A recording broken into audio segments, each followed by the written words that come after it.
What happens when you put a self-made billionaire in charge of the most bloated bureaucracy in Washington? Well, we're about to find out. Linda McMahon just walked into her confirmation hearing with Triple H sitting behind her. Yes, that Triple H, and proceeded to do something remarkable. She told the truth. $1 trillion spent since 1980. And what do we have to show for it? Plummeting test scores, critical race theory, gender ideology in kindergarten. But here is what the teachers' unions don't want you to know. She has a plan. And after what I saw in that hearing room, they should all be terrified. And speaking of wasteful spending, while the Department of Education burns through billions, Americans are struggling to heat their homes.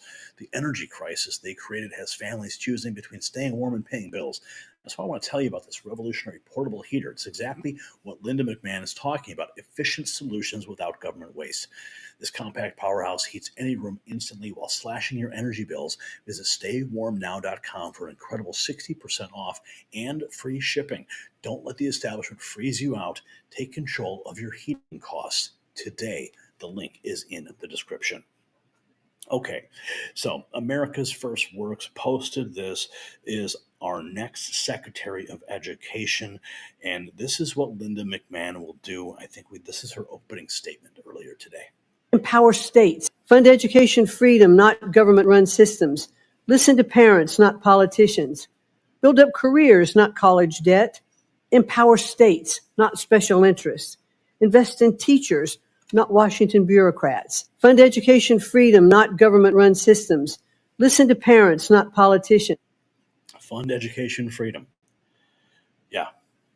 Listen to parents. Build careers, not college debt. Empower states, not special interests. Yeah. Invest in teachers and not Washington bureaucrats. That is what we need to do. The Department of Education, this is what she said, was set up in 1980, and since that time, it's spent $1 trillion. Listen to this. $1 trillion. The bottom line is because it's not working. Department of Education was set up in 1980, and since that time, we have spent almost $1 trillion, and we have watched our performance scores continue to go down. I do believe that it is a responsibility to make sure that our children do have equal access to excellent education. I think that that is best handled at the state level, closest to the states, working with state administrators, teachers, parents, who should have input into their curriculum. Oh, and we're not done yet. We have this from Bernie Sanders asking Linda McMahon about inequality in American education. And she says that's why we need school choice, right? If there's inequality, just have more choices. Much, Senator, for that. We are living in a society where the people on top are doing phenomenally well, while 60% of Americans are living paycheck to paycheck. And how do you think that impacts our educational system? Thank you very much, Senator, for that question. First of all, let me say that I believe that teaching is one of the most noble professions that we have in our country, and we have so many good, dedicated teachers to help our students. I do think that we are trapping students often in low-performing schools, and that's why the president has such a strong policy towards school choice. But you will A strong policy towards school choice. That's how we fix this thing. Elon Musk had this to say 18 hours ago. When not wasting money on bureaucracy, the Department of Education has been funding anti-Americanism, gender nonsense, and anti-meritocratic racism. He was quote tweeting Mario Nawfal, where your education tax dollars went, and it wasn't to students. The Department of Education has been burning through taxpayer money on contracts that have nothing to do with improving student outcomes. They spent $4.6 billion just to coordinate Zoom and in-person meetings, $3 million on a report that concluded prior reports weren't even used, and $1.4 million to physically observe mailing and clerical operations. We covered that the other day. Instead of fixing schools, they're funding pointless bureaucracy. And what is their source? Well, of course, it is the Doge. Yeah, the Doge boys are taking action in D.C., and the Department of Education is in their crosshairs, and every single day we're learning more. You know, you might ask yourself, well, Gary, you talked about the Department of Education the other day. Well, that was just the beginning. We talked about USAID. That was just the beginning. So as each individual bureaucratic monolith comes into focus by this agency, we learn more and more. And now with the Doge website coming online, we're going to have an even closer look at what happens behind the scenes. I mean, these are really exciting days we're living in. We've never had an opportunity to take this kind of a close hands-on look at what's happening. And of course, as we just reported, now the Doge agents are auditing the IRS. So buckle up, because the IRS is in the crosshairs next. Here we have this protesters interrupting Linda McMahon. And appreciate that they're here. So, thank you, Chairman Cassidy, Ranking Member Sanders, and distinguished members of the committee. Yeah, well, they are, they can have their voice heard, sure, but they just make themselves look like a fool. Democrat Senator Ed Markey says he will vote against Linda McMahon's confirmation. He's joined by a bunch of teachers' union bosses. Of course he is. The teachers' unions don't want this stuff shut down. The secretary, I am going to vote against Linda McMahon to be the Secretary of Education in the United States of America. Well, it's a good thing that, you're up there and you're complaining, but you're just exposing yourself. Linda McMahon is in the building for her confirmation hearing. Linda McMahon's education secretary designate is her full opening statement before the HELP committee. Having them here today. And thank you very much, Chairman Cassidy. Yes, I'd like to introduce my daughter, Stephanie McMahon, Paul Levesque, her husband, and my son, Shane McMahon. I'm so happy to have them here, and many friends have come from far places, so I welcome having them here today and appreciate that they're here. So, thank you, Chairman Cassidy, Ranking Member Sanders, and distinguished members of the committee. I'm honored to have your consideration to serve as the Secretary of the Department of Education. And I'd like to thank both Senator Scott and Britt for their introductions.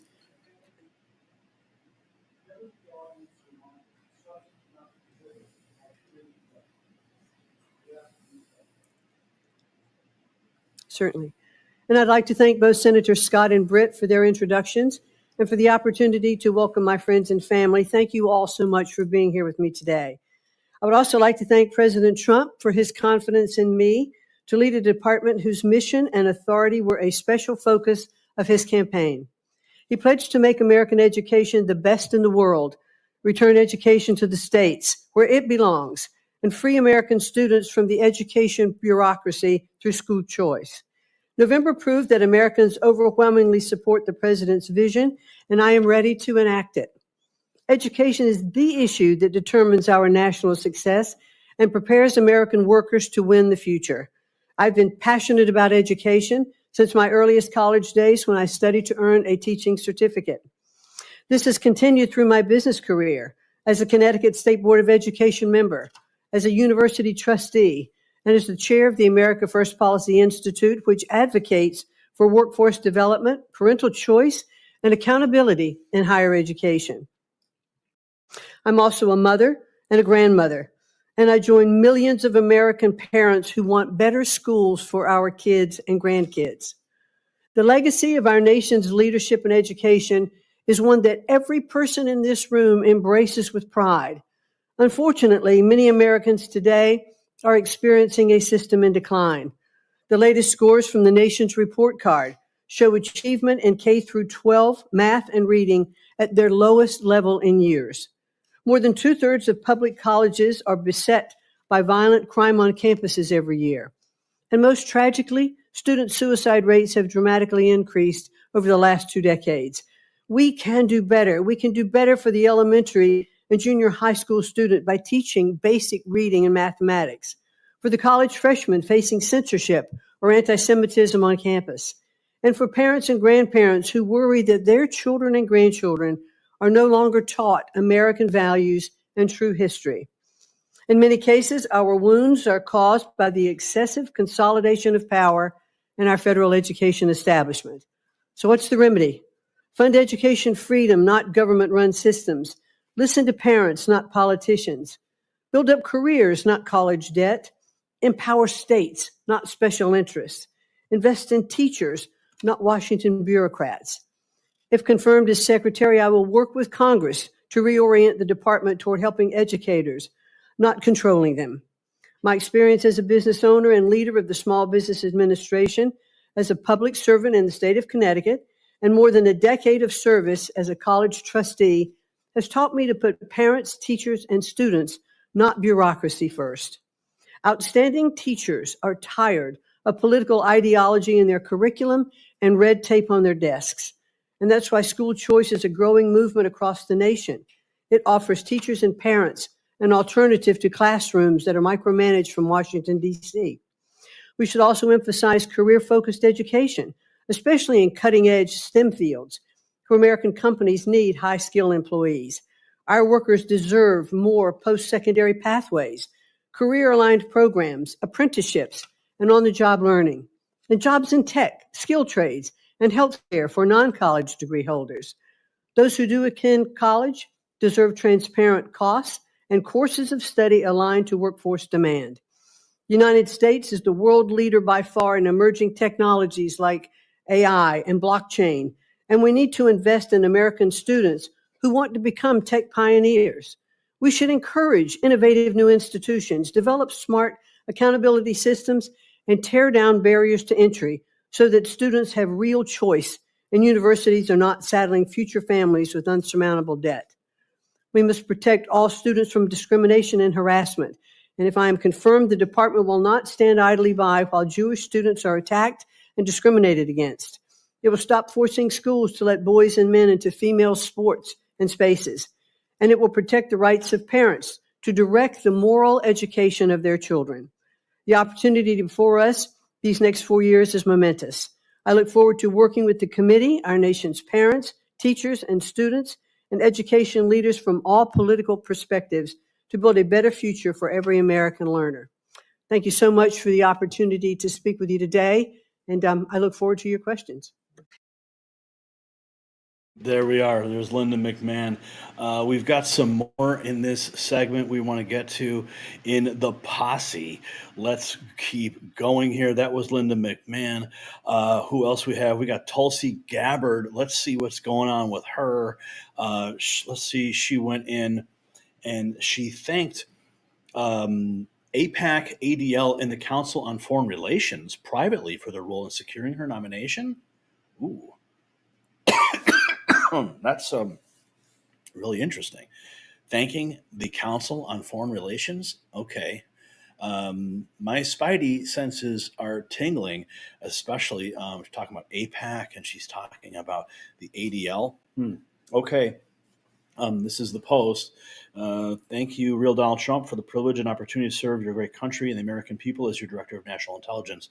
Mile High Brother was quote tweeting Tulsi Gabbard. So I'm not sure if he's trying to be sarcastic because she's thanking Donald Trump and bringing that up.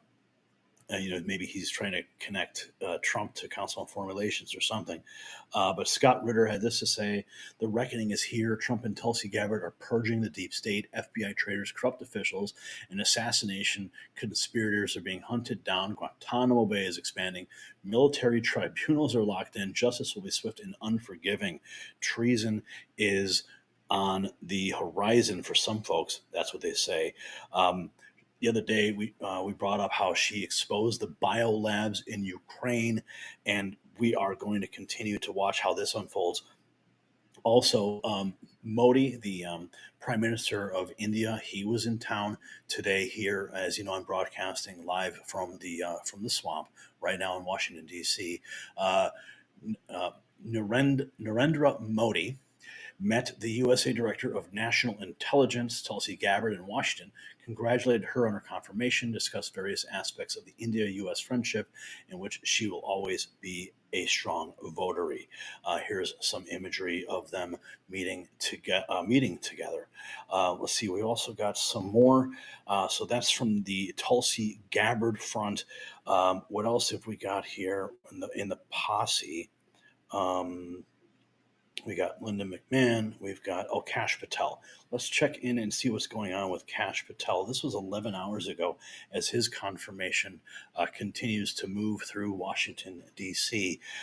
Kash Patel's nomination passed a committee vote by 12 to 10. So this is really good news. We need to get Kash at the head of the FBI. After we vote on the favorably reporting the nomination of Kash Patel to be Director of Federal Bureau of Investigation, the clerk will call the roll. Aye. Aye. You spin it then. Aye. Aye.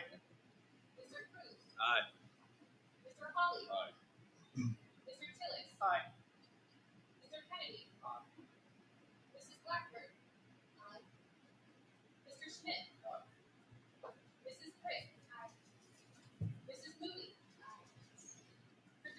No. Of course. No.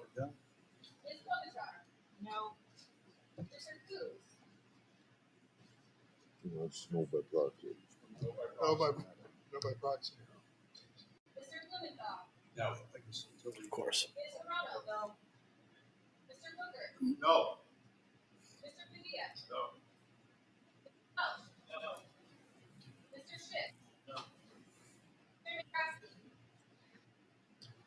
Aye. The vote of 12 to 10, the nomination will be favorably reported to the. Yep, and Kash Patel moves right along. Here is the Texas One posting this. You're exactly right. Kash Patel will haunt you for eternity. Every piece of who defends us against Russian intelligence operations and Russia's criminal operations in the United States. It's the FBI, it's the Department of Justice, and it's our intelligence community.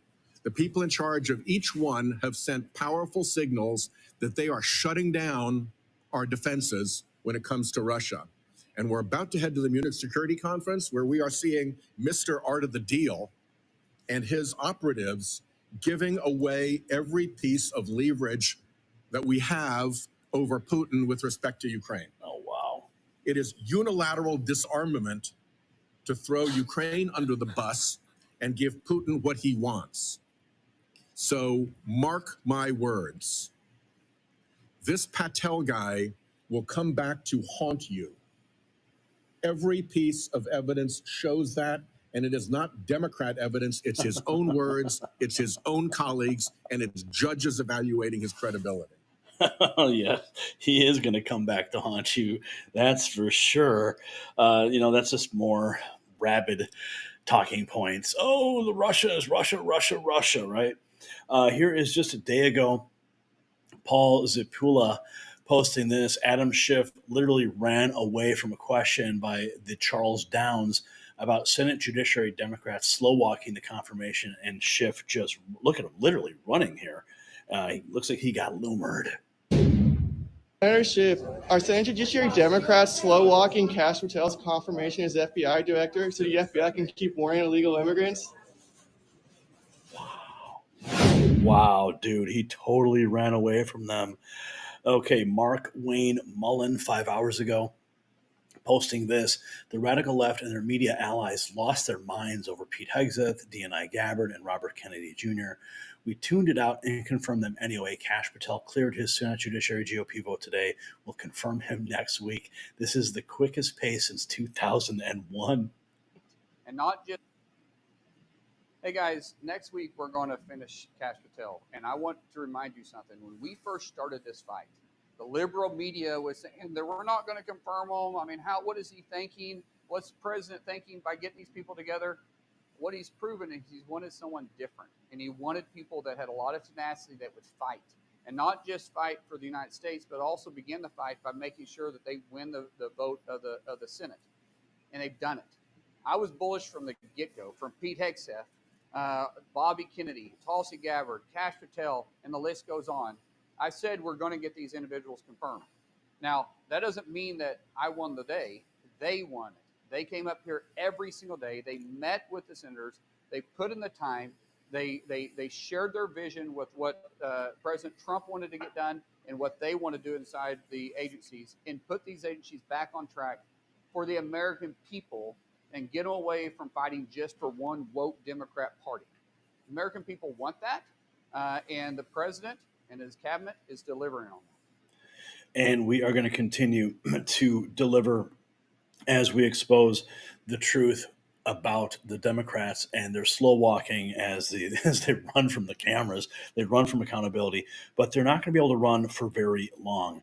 Kash Patel's nomination has moved forward from the Senate Judiciary Committee with a vote of 12 to 10. And we are going to send a message to to any senator in the GOP that decides to vote against them that you will be primaried. Yes, you will. So think about what we just witnessed. The woman who helped build a billion-dollar empire just looked Bernie Sanders in the eye and said what we've all been thinking: school choice is the answer. The same education system that's been failing our children for decades, well, she's about to turn it upside down. The bureaucrats who have been getting rich off our tax dollars, gone. The special interests who've been pushing their agenda in their classroom, done. But here's what's interesting. Elon Musk has just exposed how they have been spending, how much they've been spending on anti-Americanism, gender nonsense, and anti-meritocratic racism. The numbers are staggering. So here's the question no one's asking. If our education system is so great, why are teachers sending their own kids to private schools? Tell us what you think below. And take a stand for education and freedom. Grab your exclusive MAG Avengers gear at shop.nextnewsnetwork.com and show the world that you are in the fight.